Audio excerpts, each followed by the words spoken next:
သူမအိမ်အောင်မပြုတ်ခင်မှာ Dakota Johnson ဟာသူမနဲ့တွဲခဲ့ပူတဲ့နာမည်ကြီးအမျိုးသား6ယောက်အကြောင်းကိုဖွင့်ဟခဲ့ပါတယ်။နံပါတ်6 Nogush သူမရဲ့ပထမဆုံးအချစ်ဦးငယ်တငယ်ချင်းဖြစ်ပြီး2006ကနေ2010အထိတွဲခဲ့ကြပါတယ်။သူကဂီတပညာရှင်တစ်ယောက်ပါ။သူမတရုတ်ဆောင်အလုပ်အတွက်တော့ကိုပြောင်းသွားတဲ့အခါလမ်းခွဲခဲ့ကြပါတယ်။ရန်ဖြစ်တာမျိုးမရှိဘဲအလိုလိုဝေးကွာသွားခဲ့ကြတာပါ။နံပါတ်5 Jordan Masterson တရုတ်ဆောင်တဦးဖြစ်ပြီး2012ကနေ2014အထိတွဲခဲ့ပါတယ်။သူကသူမအတွက် Christmas လက်ဆောင်ဖြစ်မျက်နှာတစ်ပေးစင်တစ်ခုတွဲကိုကိုယ်တိုင်လုပ်ပေးခဲ့ပူတဲ့အရန်ကိုကျင်နာတတ်သူပါ။ဒါပေမဲ့50 Shades ရုပ်ရှင်ရိုက်ကူးတဲ့ကိစ္စတွေကြောင့်လမ်းခွဲခဲ့ကြပြီးသူမကသူမရဲ့အသက်မွေးဝမ်းကြောင်းကိုပဲအာရုံစိုက်ခဲ့ပါတယ်။နံပါတ်4 Matthew Hit မော်ဒယ်နဲ့ဂီတပညာရှင်ပါ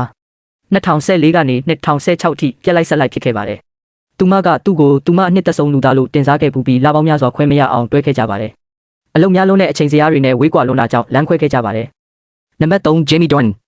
50 Shades ရုပ်ရှင်တွေကတွဲဖက်တရုပ်ဆောင်ပါရိုက်ကူးရေးကာလအတွင်းမှာဇလန်းရှိတယ်လို့သတင်းထွက်ခဲ့ပါတယ်။နှစ်ယောက်စလုံးကတော့ပြင်းပြင်းထန်ထန်ညှင်းဆိုခဲ့ကြပြီးဒါဟာရုပ်ရှင်တွေကတရုပ်ဆောင်မှုတသက်ပဲလို့ပြောခဲ့ပါတယ်။ဒါပေမဲ့ပရိသတ်တွေကတော့ဒါကိုမယုံခဲ့ကြပါဘူး။နံပါတ်2 Royal Milk Cup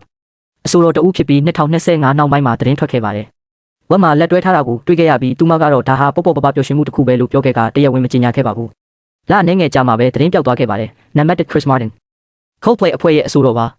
2019ကနေ2025အထိအကြဆုံးတွဲခဲ့တဲ့အချစ်ဆုံးသူပါ။လှုပ်ဝက်စွာဆိတ်ဆက်ခဲ့ကြပြီးသူတို့နှစ်ဦးဟာအရန်ကိုလှုပ်ဝက်စွာနေထိုင်ကြတယ်လို့လူမြင်ကွင်းမှာလည်းတွဲဖက်ပြတလေးမရှိပါဘူး။2025မှာတော့လမ်းခွဲခဲ့ကြပြီးဒါဟာသူမအတွက်အကြီးမားဆုံးနဲ့အလေးနက်ဆုံးအချစ်ဇလန်းပါပဲ။ Dakotaရဲ့အခြေရေးဟာရင်ခုန်စရာကောင်းတယ်လို့တစ်ဖက်မှာလည်းလှုပ်ဝက်ချက်တွေနဲ့ပြည့်နေပါတယ်။ဆယ်ကျော်တပ်ဘဝအချစ်ကနေနာမည်ကျော်စတာတွေထိသူမဟာသူမရဲ့ဆက်ဆံရေးတွေကိုကြွားဝါလေးမရှိပါဘူး။အခုထိတော့သူမရဲ့ဖူးစာရှင်ကိုရှာဖွေနေသေးပါပဲ။